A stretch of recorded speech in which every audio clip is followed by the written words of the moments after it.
Do you ever get really, really scared and feel like you're totally in the wrong place when you're trying to share your new ideas with people?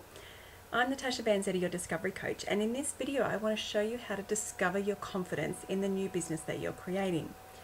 Now, for many of you, I'm guessing, and like myself, we've been in some sort of previous role or career or corporate kind of scenario, and we've probably been really, really successful at that. For me, I had 15 years in financial services. I was great at my job. I had worked my way through the company and I was doing some really great things. So I had a lot of confidence in that position. But what happens is when we start to go out on our own and create our own businesses and put our own ideas out there into the world, our confidence can start to slide a little bit.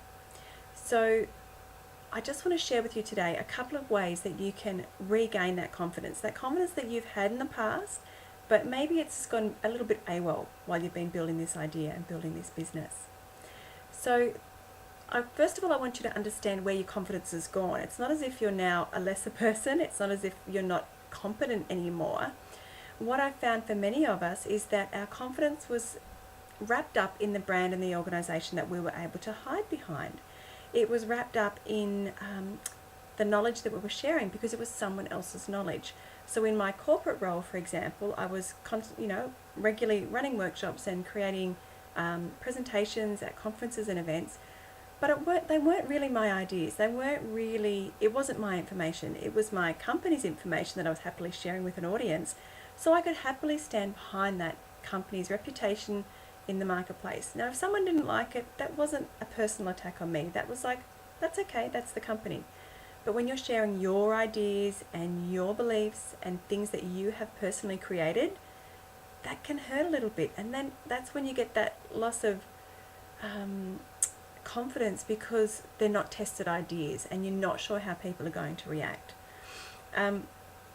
There's a couple of ways that you can overcome this. The first one I would suggest is to find your anchor. Your anchor is what grounds you, and your anchor is what allows you to go and experiment and play around and explore without getting distracted. So when you're discovering your anchor, it's that thing that binds all of your experience and all of your story and all of your skills together. So for me, my anchor is discovery. So I was always wanting to discover what else was out there, what was possible, who was I, what was I here to create, where did my value lie, and also discover what was standing in my way. So everything I've done over the years has been that wrapped up in discovery. So for me, my anchor is discovery. Now, everything I create in my business has that anchor point of discovery. So I know when I'm getting distracted. I know something's, waving to me and distracting me. And I say, that's not part of my bigger vision. I'm not anchored to that at the moment, so I'm not going to pay attention to that. The other one is to know your true value. Now, we can often discount everything that we've learned, everything we've experienced, and how far down the path we've actually come. Because as we're learning new things every day and as we're finding our feet, we don't tend to stop and look back and appreciate how far we've come. So if you're feeling a bit unworthy at times, you feel like you're never going to know enough, sit yourself down, peek over your shoulder, and actually take a look at everything you've been achieving. Take a look at the leaps of faith that you've already taken, what you've learned, the failures or the feedback that you've had to date, and what you can share with others.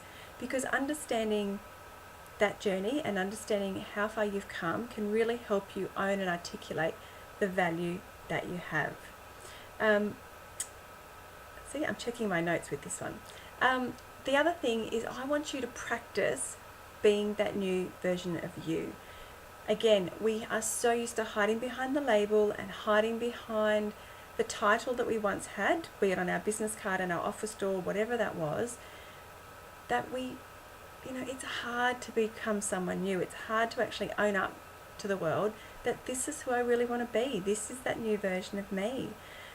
So go out there, and if you're reinventing yourself, be proud of that. Know that we all evolve and share that with the world. Share your story. Share why you're doing this. Share your vulnerabilities. Share what's taken you to this place that you're now in, and enjoy that. You have so much knowledge and insight to share with people, and know that you've arrived at this place for a reason. So it's okay to be who you want to be out there in the big wide world.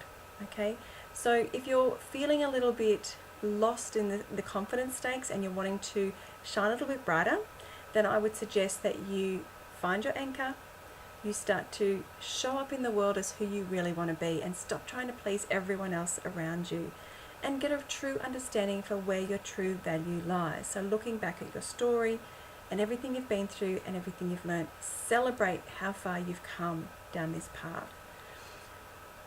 I really hope this has helped, because lack of confidence is one of the biggest roadblocks that I see in people when we're going through the discovery phase. We can come up with all the ideas of what they want to create and what they're all about and where their value lies, but until they have that confidence to take that out into the world and understand that this is who they now are and to embrace that, it can really hold people back. So go out there, be confident, be courageous, share your message with the world, and I will talk to you soon. Bye-bye.